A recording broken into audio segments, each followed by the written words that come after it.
গরমকালে শশা কিন্তু একটি খুব উপকারী ফল বা সবজি। মাথার ওপর দিকটা দেখুন সুন্দর করে আমি কেটে নিয়ে তার ভেতর থেকে যে সাদা কষটা বা তিঁতোটা থাকে সেটা শশার ভালো করে বার করে দিচ্ছি। এইভাবে দুপাশটাই আমি বার করে দেবার পরে শশাটা খোলা শুদ্ধ কুড়ে নেব। আজকে যে রেসিপি এনেছি এটা সাধারণত বাঙালিদের কাছে একটু অপরিচিত রেসিপি, কিন্তু এটা অত্যন্ত স্বাস্থ্যকর এবং গরমের জন্য খুবই ভালো রেসিপি। ভালো করে শশাটা কুড়ে নেবার পরে বোঝাই যাচ্ছে না ওর মধ্যে খোলা কিন্তু ছিল। যেহেতু শশাটা খুব কচি, তাই কচি শশা নেবার চেষ্টা করবেন।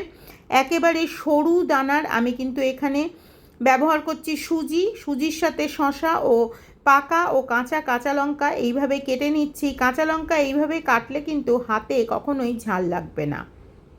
এরপরে দিয়ে দিচ্ছি লবণ। আমি এখানে রেগুলার লবণের ব্যবহার করলাম। এই শশার রস এবং লবণ একসাথে মিশিয়ে এখানে যে সুজিটা দিলাম সুজিটাকে একটু নরম হতে দেব। এটা নরম হতে প্রায় 3-4 মিনিট মতন লাগবে। ততক্ষণ অবধি আমি একটা ফোড়ন বানিয়ে নিচ্ছি। ফোড়নের জন্য এখানে নিয়েছি টাটকা কারি পাতা, নিয়েছি হিং আর নিয়েছি কালো সর্ষে। সাদা তেল দিয়ে ভালো করে ফোড়নটা ভেজে নেবার পরে 3-4 মিনিট পরে এবারে আমি মিশিয়ে দেবো ওই সুজির মধ্যে।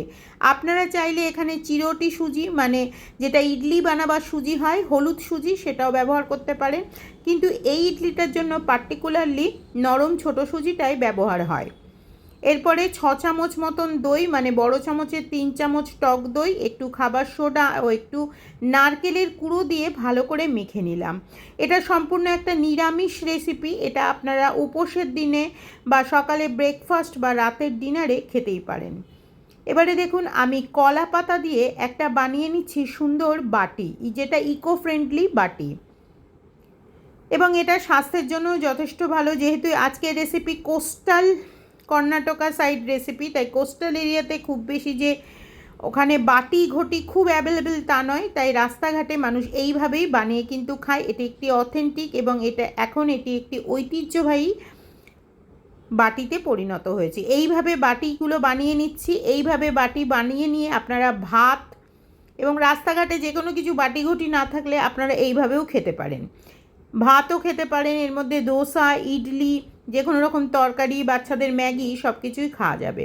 একটু ফেটে গেছে, কোনো অসুবিধা নেই। আমি বেশ কয়েকটা এরকমভাবে বানিয়ে নেবার পরে এবারে দেখুন আমি ইডলি স্ট্যান্ডের যেখানটা আমি স্টিম দেব সেই অংশটা নিয়ে এসেছি। আমার কাছে ইডলি স্ট্যান্ড আছে বলে আমি বানাচ্ছি। আপনাদের কাছে না থাকলে আপনারা কড়ার মধ্যে একটা থালা দিয়ে তার মধ্যে খাবার একটা স্ট্যান্ড দিয়ে তার মধ্যে জল দিয়ে ভালো করে ঢাকা দিয়ে 15 মিনিট সেদ্ধ করে নিতে পারেন, বা মাইক্রো ওভেনে বসিয়ে 3-4 মিনিট করে নিলেও কিন্তু খারাপ হবে না। কিন্তু মাইক্রো ওভেনে করলে একটু খুলে খুলে ওপরে একটু আপনারা তেল বা বাটার ব্রাশ করে দেবেন 2 মিনিট পরে, নাহলে কিন্তু ওপরটা শক্ত হয়ে যাবে। আর গ্যাসে করলে এটা কিছুই করতে হবে না। যাই হোক, এইভাবে কথা বলতে বলতে স্টিমারে দেওয়ার জন্য রেডি হয়ে গেল। স্টিমারে কিন্তু জল অলরেডি আমি 2 কাপ মতো বসিয়ে দিয়েছি। এবারে এটা বসিয়ে দিয়ে স্ট্যান্ডটা ঢাকা দিয়ে ধিমে আছে 15 মিনিট আমি এটাকে বয়েল করে নেব। তাহলেই তৈরি হয়ে যাবে কোস্টাল সাইড কুকুম্বার ইডলি বা কুল ইডলি। যতক্ষণ ওটা বয়েল হচ্ছে বানিয়ে নিচ্ছি চাটনি। চাটনির জন্য রোস্টেড চানা ডাল, মানে ছোলা ভাজা, খোলা ছাড়ানো, তার সাথে নারকেল এবং লবণ দিয়ে ভালো করে ওটা বেটে নিয়ে এলাম। এবং এরপরে দেখুন এই যে এর মধ্যে কিন্তু জলটা যতটা কম দেবেন ততই ভালো, না দিলেও চলে। আমি কিন্তু জলের ব্যবহার করি না সাধারণত চাটনিতে।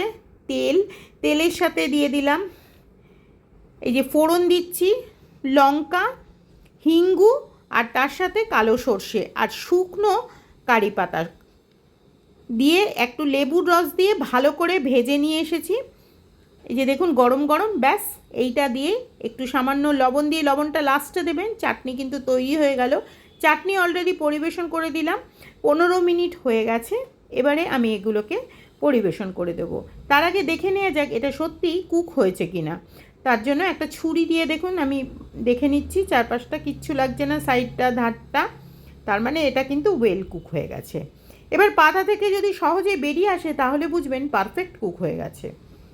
এটা আমি সুজি দিয়ে বানালাম, এটা ইনস্ট্যান্ট। আপনারা চাইলে চালের গুঁড়ো দিয়েও বানাতে পারেন, কিন্তু সেক্ষেত্রে 25 মিনিট মতো আপনাদেরকে ওটা বেক করতে হবে। ব্যাস তৈরি হয়ে গেল আজকে আমার একটি নতুন রেসিপি কোস্টাল সাইড কুল কুকুম্বার ইডলি। কেমন লাগলো অবশ্যই জানাবেন।